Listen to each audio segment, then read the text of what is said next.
All right, our next piece is Ave Maria. Although there are many arrangements of the Ave Maria, a prayer of the Roman Catholic Church, this is one you may not have heard of before.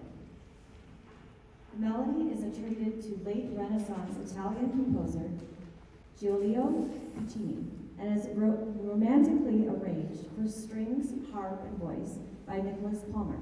This piece features one of our amazing senior cellists on voice, which she actually is doing for Allstate this year, because she made it on both. And again, Clara Cox on harp.